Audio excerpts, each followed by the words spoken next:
ماہی کی شادی جس گھر میں ہوئی اسے نہیں پتا تھا کہ اس سے سامنے اس کا ماضی پھر سے لوٹ آئے گا۔ اس کے وہم و گمان میں بھی نہ تھا کہ اچانک اس کو پھر سے وہی اذیتیں برداشت کرنی پڑیں گی۔ ماہی ایک امیر باپ کی اکلوتی بیٹی تھی۔ اس کو اپنی دولت پر بہت غرور تھا۔ وہ ایک عیش و عشرت سے زندگی بسر کرنے والی لڑکی تھی۔ وہ شہر کی سب سے مہنگی یونیورسٹی میں پڑھتی تھی۔ ایک دن وہ کلاس میں گئی تو اس کی کلاس میں ایک نیا لڑکا آیا ہوا تھا۔ اس نے اپنی سہیلی سے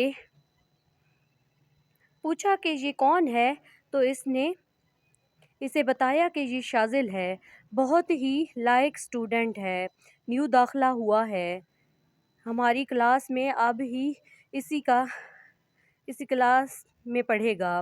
ماہی کو یہ بات سن کر بہت خوشی ہوئی کیونکہ وہ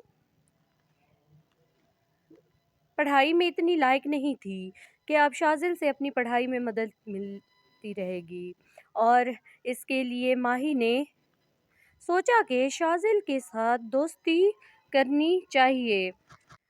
آخر کار ماہی نے شاذل کے ساتھ دوستی کر لی اور وہ اس کی پڑھائی میں بھی مدد کرتا تھا۔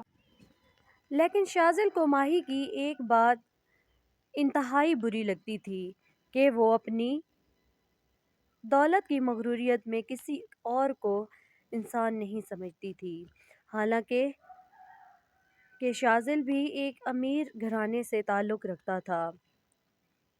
اس میں یہ بات نہیں تھی، بس کبھی کبھار شاذل اور ماہی کا جھگڑا ہو جاتا تھا۔ پھر اسی طرح دن گزرتے گئے۔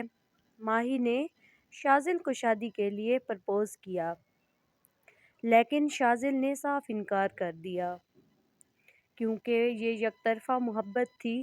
شاذل ماہی سے پیار نہیں کرتا تھا۔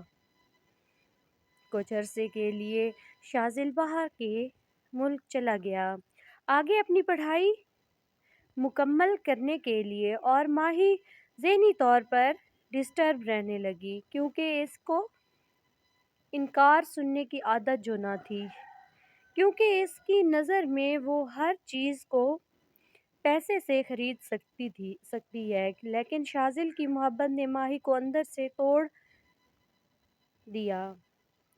نہ جانے وہ سارا دن اپنے کمرے میں بند کن سوچوں میں گم رہتی۔ ماہی کے والدین بہت پریشان رہتے اس کی اس حالت کی وجہ سے۔ کچھ عرصہ ماہی اسی طرح رہی اور پھر نہ جانے کیا سوچ کر اپنی زندگی میں لوٹ آئی اور آگے پڑھنے کا فیصلہ کر لیا۔ وہ روزانہ یونیورسٹی جاتی۔ ایک دن وہ یونیورسٹی سے گھر آئی تو اس کی امی نے بولا کہ آپ کا رشتہ آیا ہے، آپ کے والد کو وہ فیملی اور لڑکا اچھا لگا ہے، بس صرف آپ کی مرضی کی دیر ہے۔ اگر آپ اس رشتے کے لیے رضامند ہو تو ہم لڑکے والوں کو ہاں کر دیں۔ نہ جانے کیا سوچ کر ماہی نے رشتے کے لیے ہاں کر دی کیونکہ اب وہ شاذل کو بھول گئی تھی۔ ماہی کی شادی بڑے دھوم دھام سے کر دی اور وہ اپنے گھر میں بہت خوش تھی۔